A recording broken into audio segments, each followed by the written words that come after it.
Hey, the lost tribes of Israel. Lost? Really?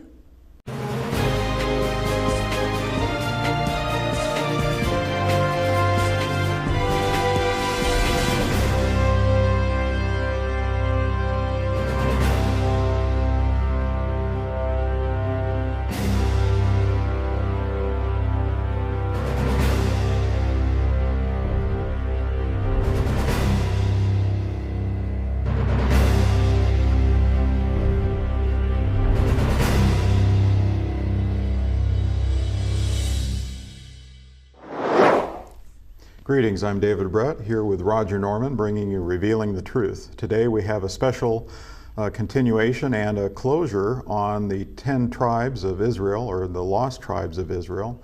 We've been looking at the history, the different things we see that connect, and we can kind of identify who Israel is today. And Roger, go ahead and lead us into the rest of this. I think we'll find it very interesting as we have the previous episodes. Thank you, David. We'll do just that now as we take a look at part 7, Reuben and Manasseh in the modern world of today. Racial superiority is one thing we need to make very ultra clear, and that is there's no racial superiority with Yahweh. Red, yellow, black, and white, we're all precious in His sight. And when the children of Israel went out of Egypt, heading towards the Promised Land, that's a great picture for then and now and through our ages, that we're all invited to go to the Promised Land. Now, true, we Israelites have the responsibility to share with others and to help bring to the Promised Land. And in Ephesians 2 and Ezekiel 47, we see that Yahweh has in effect leveled the playing field. The strangers are welcome in. Even though you're not a physical Israelite, come join up spiritually. Yet many of the biblical blessings and promises pertain only to the Israelite nations, and the New Testament does not annul these unique blessings and prophecies. Yahshua says in Matthew 5, I am not come to destroy the law or the prophets. Next, let's look at the blessings. If we can find the nations today who have the blessings, then it's just that easy to identify the so-called lost tribes. We want to find the tribes or nations which have received these, and a few of them are national wealth and power, natural resources, possession of the gates of the enemies. And here are some of the blessings that I have shown here on the screen, and the ones that I have an asterisk by are the ones that I'm basically using in this presentation, but you'll want to look at the others also. Let's look at the tribe of Reuben, the passionate firstborn. For he, Reuben, was the firstborn, but because he defiled his father's bed, you remember the sex with his stepmother, his birthright was given to the sons of Joseph, the son of Israel. Bottom line, Yahweh and Jacob could not trust his lack of self-control. What nation is that in the world today? I'm convinced it's France. Instability. Cabinets of governments which have changed at an incredible rate. The Americana, during the 70 years of the Third Republic, 1875-1945, more than 100 cabinets succeeded one another in France. And it goes on to say the main cause of their instability was the lack of disciplined parties, lack of self-control. As a result, Reuben lost his inheritance rights. Back then you could, and even now, you can disinherit your children in many jurisdictions, lands throughout the world. And though he was entitled to the birthright as the firstborn, he forfeited that. Now question, did Reuben, and we can assume his descendants, dislike the fact that he could be disinherited? I would think so. As a result, there are now forced heirship laws in France and to a certain extent in Louisiana, here where they follow the Napoleonic Code. Now what do I mean by forced heirship laws? You must give an inheritance to your children. You cannot avoid that. Forced inheritance laws, where in other states, jurisdictions, you can leave it to anyone you choose, which of course is usually your children. Ephraim and Manasseh, the birthright tribes. Joseph, their forefather, they have inherited his ability to organize and manage large enterprises. Joseph's dreams, his brothers would bow down to him. So we can expect other nations to, in effect, be looking up to these leading nations of Manasseh and Ephraim. Forgiving and merciful, that's a character trait of Joseph, which was passed on down. Magnanimous towards former enemies, as were the Scythians and the Parthians, as well as the Goths, who conquered the Romans. Great Britain, Ephraim, we have seen. Commonalities with its brother Manasseh, a common language, and as historian Rice wrote in discussing the Scythians and the Parthians, they were a people who spoke the same language and were linked by some sort of racial tie. And now, talking about language, let's take a little rabbit trail here just for a moment.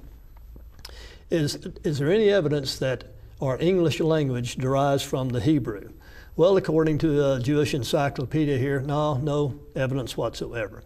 But if we look in the right places, and here's a book entitled The Word by Isaac Mosenson, a Jewish man, and there's a comment regarding the book, very supportive. There is some support for the thesis that all human languages derive from a single mother tongue. The Word makes a strong case for Hebrew being that language. And that comment's made by Professor Alvin Schiff of Harvard University. The Word is a unique reference text that traces the majority of our English words back to their ultimate origin in Hebrew, biblical Hebrew. What is that you see on your left? That's a 4. What's that you see on your right? That's a 4. Looks like an upside down H, but we use both of those forms here in America, don't we? Well, it just so happens that the 4th letter of the Hebrew alphabet, the Dalet, is also the numbering letter for in Hebrew. They number there by letters, as that's their numbering system. There's the D on top, and you can see how it evolved over time in ancient Paleo-Hebrew, and see now why we use 2 forms of a 4. What's that we see there? That's an X. Hey, make your mark. Sign your signature. Make a mark. Well, it just so happens that that X is the Hebrew Tav, the last letter of the Hebrew alphabet. And Job, in Job 31:35, says, "Oh, that I had one to hear me. Behold, here's my signature, my Tav, my X, my mark. Let the Almighty answer me." And now you know how we get that X that some folks have to sign their signature by. That's mentioned in other places in Ezekiel too. Anna, the Hebrew name, you remember her in the Bible. Her name basically means grace. Well, it just so happens that Anne, Anna, Nancy, Annabelle, Anise, Annette, all derive from that Hebrew name. Leading nations of the world that come to the aid of each other, Manasseh and Ephraim, and yet they'd fight with each other from time to time. And we've seen that in the history of our 2 nations, Great Britain and America. Leading nations of the world. Genesis 27, nations are going to bow down to you. Let's look at the tribe of Manasseh, the 13th son via adoption. Now, you'll remember that Jacob, before his death, crossed his hands, placed his left hand on Manasseh, right hand on Ephraim, thereby putting Ephraim, who was second born, ahead of Manasseh. So Manasseh, in effect, became the 13th tribe, as and Ephraim the 12th, as they are substituted for their dad, Joseph. So Manasseh, a great nation, Genesis 48. And who is the greatest nation in these last days? A nation that would possess the gate of their enemies, gates of technology, education, enterprise, worldwide military bases, abundant grain exporters, as were the Scythians.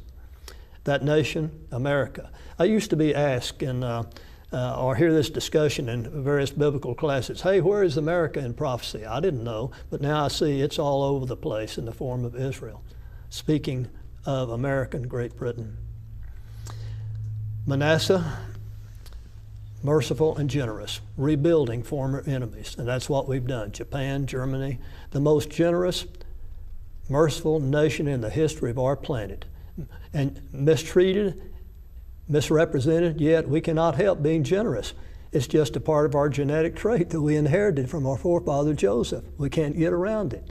Cowboys, as were the Scythians. Scythians had cowboys who excelled in lassoing and riding. You remember Tamara Rice writing about that? Well, it just so happens we've got all kinds of cowboys right here in America. Wagon trains. The wagons in which the women and children traveled had 4 to 6 wheels. They were covered with felt roofs. Little clay models of these prototypes of modern caravan wagons have been found in Scythian burials. And yes, we are a nation of wagon trains. That's the way we got started. You might, so to speak, say we have wagon trains now and all these semis going up and down the highway. Gates, military bases all over the world. We have them. Military technology. Scythia, live and let live. That's our attitude. But and they could have conquered and occupied, but did not. Merciful and forgiving.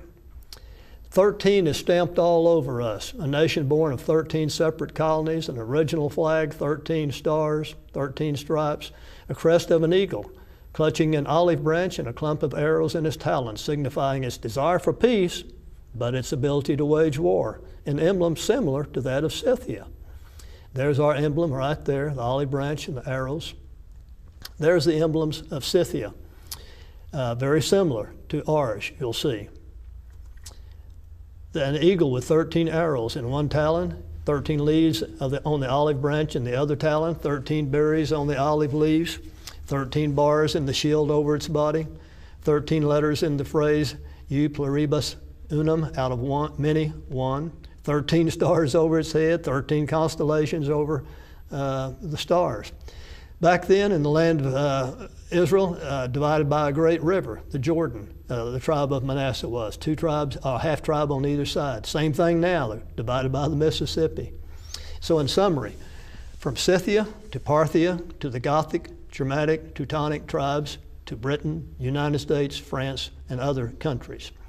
And this is just a small amount of the evidence. And we'll look at one last major evidence here in a moment as we look at the final presentation, that being the biblical blessings. Oh, very good. Well, there's a lot to assimilate here, and if you've been following us this far, you know there's a lot of information. Information you may want to digest at a slower rate, be able to go through step by step. We're going to go ahead and offer a special DVD in which all 4 episodes are placed upon it. It's going to be free of charge. We don't offer anything other than free items. All of our literature, magazines, booklets, these are all free of charge to you, available so that you can discern and study these things out for yourself. But this is going to be available on DVD. It is also going to be available on our website at yaiy.org. In addition to that, Roger has graciously offered his expertise in answering questions on our discussion board. Now, to find our discussion board, go to our website, yaiy.org, and look for the wording discussion board or ask the elders. On there, there'll be a section for the 12 tribes of Israel in which you can ask any questions that you may have concerning the subject. Did you know that the words immortal and soul are never found together in the Bible? Did you know that the Bible teaches that the soul that sins will die? The fact is, the idea of an immortal soul is man's idea. The Bible, however, does teach of a resurrection from the dead. To learn more, request your free mini-study, Do You Have an Immortal Soul? Write to YAIY, 2963 County Road 233, Kingdom City, Missouri 65262, or visit us online at yaiy.org. You may also call us toll-free 1-877-642-4101. There are so many distractions today. The internet, television, these type of things, taking us away from the Word of Yahweh, in which we should be spending time in, reading the Word, and finding out what we should be doing as a people. Find out more at yaiy.org. We're back with special guest Roger Norman to take us into the last segment of the Lost Tribes of Israel. Thank you, David. I look forward to this as we now look at Manasseh and his blessings.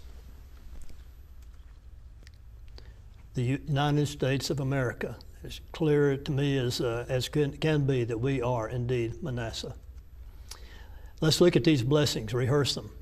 Look at them again. Isaac that he gave to Jacob. Now Elohim give you of the dew of heaven and the fatness of the earth and abundance of grain and new wine. May people serve you and nations bow down to you. Be master of your brothers, and may your mother's sons bow down to you. Cursed be those who curse you, and blessed be those who bless you. North Korea, they curse us, they're cursed. They can hardly feed themselves. South Korea, they bless us, they're blessed coming and going. Standard setters in Genesis 48, and he, Jacob, blessed them, speaking of Ephraim and Manasseh, saying, by you Israel shall pronounce blessings, saying, may Elohim make you like Ephraim and Manasseh. And who do third world countries want to be like today? Great Britain and America. Joseph in the last days, Genesis 49, and Jacob called his sons together. Gather together, and I'll tell you what will take place in the last days. And speaking of Joseph, you are a fruitful bough by a spring. Its branches run over like a wall. The archers bitterly attacked us, but yet our arm will remain firm from the hands of the mighty one of Jacob. And yes, we're very fruitful in America. We have been attacked by the archers, our enemy, here in America. Genesis 49, the Almighty who blesses you, speaking of Joseph, with the blessings of the heaven above and blessings of the deep that lies beneath. We'll look at those. Numbers 24, how fair are your tents, your dwellings, O Israel, beautiful gardens, beautiful valleys. Your seed or descendants dwelling by many waters. We'll see that. Moses said, blessed are you, O Israel, your enemies shall cringe before you, and you shall tread upon their high places. And no, we're not all lily white. We've got our problems. And we need a continual infusion of blessings. And I do expect that that judgment is indeed coming upon America, because we have rejected Yahweh's word and ways in so many ways. But his judgments are corrective in nature, as any father's would be. Then Yahweh spoke to Moses, saying, speak to Aaron and his sons, saying, thus you shall bless the sons of Israel, and say to them, Yahweh bless you and keep you. Yahweh make his face to shine upon you and be gracious to you. Yahweh lift up his countenance upon you and give you peace. And they'll invoke my name on the sons of Israel, and I will bless them, even though we sometimes mess up big time.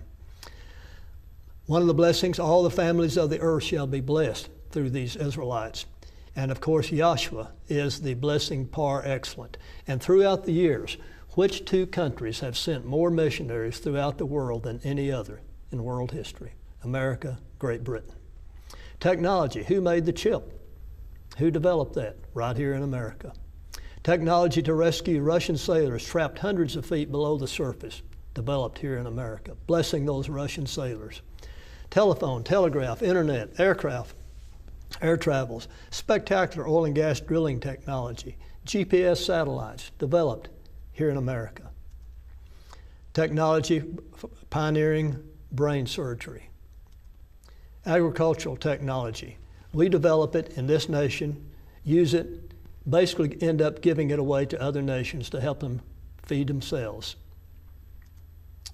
Medical hope and help in the way of blessings of care for the disadvantaged coming out of America. The fatness or the best of the earth, the dew of heaven, and the fatness of the earth and the abundance of grain and new wine. Let's look at the dew of heaven. One meaning of that could very well be gentleness or quietness, appearing quietly, at least compared to other nations. Quietness amidst turmoil, beauty, sparkle. That's what we enjoy in this wonderful, beautiful land of America. Fatness of the earth, the most fertile of soil and land. Abundant natural resources, harbors of safety, beautiful scenery, navigable rivers. As the song says, this land is your land, this land is my land, from California to the New York Island, from the redwood forest to the Gulf Stream waters. This land was made for you and me. What a wonderful land. Abundance of new wine, exporting it. Wine exporters. Abundance of grain, grain coming and going, grain overflowing. A land of heroes. Leading nations. May nations bow down before you He, Manasseh, shall become a people, and he shall also be great, speaking of us. And again, what is the greatest nation on the earth in these days? With the greatest military? Right here in America. Economic prosperity. And Jacob called his sons and said, Gather, that I may tell you what shall befall you in the last days. Joseph, a fruitful bough by a spring. Its branches run over a wall. Abundant prosperity flowing out of America. May Yahweh make you like them. So others want to be like us. A language which the world wants to learn. And to be where we are. To go where they are. So we can expect to see immigrants, lots of immigrants, as the song says, coming to America. Every place that flag is unfurled, coming to America. On the boats and on the planes, coming to America today. Welcoming the immigrants. Blessings of the heaven above. Space technology. Sending men and women into space. What does it take to get there? What does it take to bring them back? What does it take to keep them there? Throughout the years, that technology brought about through NASA has brought about something called NASA spinoffs. And I would encourage you to get on to Google, check NASA spinoffs, and you'll find all kinds of abundant blessings flowing out of the heavens above where we went to.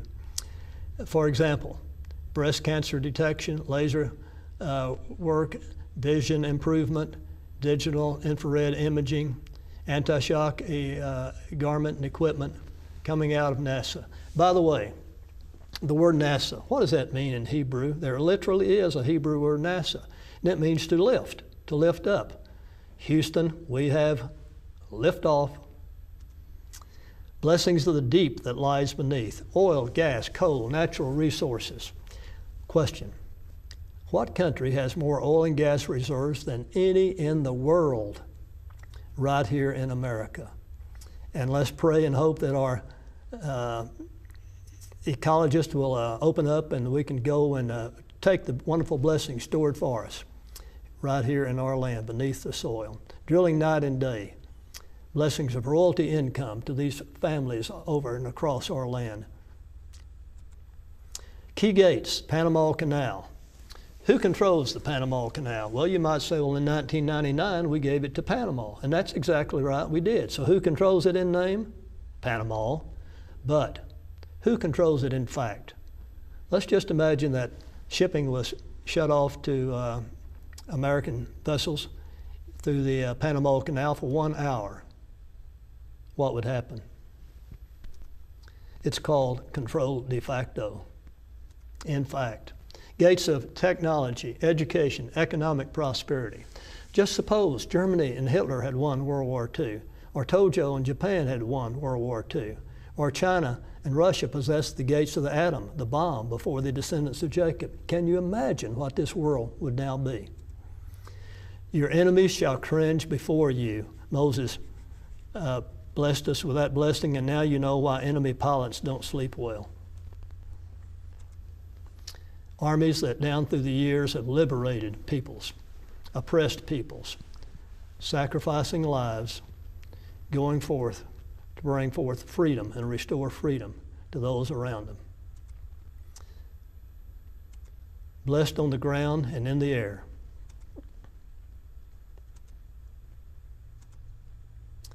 And on the sea, beneath the sea.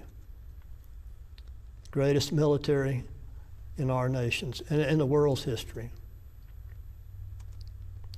And all at a very great price, tremendous price. Young soldiers giving their lives for us. In effect, trying to keep the lid on this planet until Yahshua returns. A young widow, one last night next to her husband's body. Cemeteries full of those who have sacrificed their lives to in turn be a blessing to others, and yet coming right back, taking on evil, trying to shut it down in these countries Yahweh bless America. Guess what? He has. A caring nation, caring for the innocent and the helpless. I will make you a great nation. Genesis 12, Yahweh told Abraham. And guess what? A great nation dwelling by many waters, Numbers 24, he has. And you shall tread upon their high places, Deuteronomy 33, we have. I have loved you with an everlasting love, O Israel, Yahweh says of us. And truly he has. He has loved us, and oh, may we love him, the one who has poured out these blessings abundant upon us. The word bless, to make holy by religious rite, sanctify, invoke divine favor upon, to give honor or glory to as divine or holy, to confer well-being or prosperity upon. We have received that blessing, those blessings especially, to endow with a talent, beauty. Now you know why we can invent these various things here in America and in England and other places among the 10 tribes. We've been blessed with these talents to grant happiness, health, prosperity, to protect against evil or harm. That's our assignment, part of our job and assignment. So as we come to the end of this conclusion, let's think, what does it all mean to us? Number one, we're to bless others. We're made in his image. First thing he did is bless, therefore we are to bless. His word does not fail. We can realize that and act upon it. And it gives new light to Scripture based on now what we know now about who we are. It shows us our responsibility to carry Yahshua and his good news to those and in effect bring them to the promised land. Are we a physical Israelite? Sure. But spiritual Israelite, much more important, essential. And if you haven't invited Yahshua into your life and given him your life, I would encourage you to do that now. The Aaronic blessing, Yahweh bless you and keep you. He has kept us down through the years. Now, the sources that I've used, I highly, highly recommend these from Stephen M. Collins. I recommend you look at his website, get on there, wonderful information, the 4 books that he's written, and then the other sources I've used are right here, and you can stop your video and look at those. Thank you again. It's sure been a wonderful opportunity, a wonderful time being right here with you and sharing this information. It's been a blessing, and if you'd like to contact us for further information, please do so.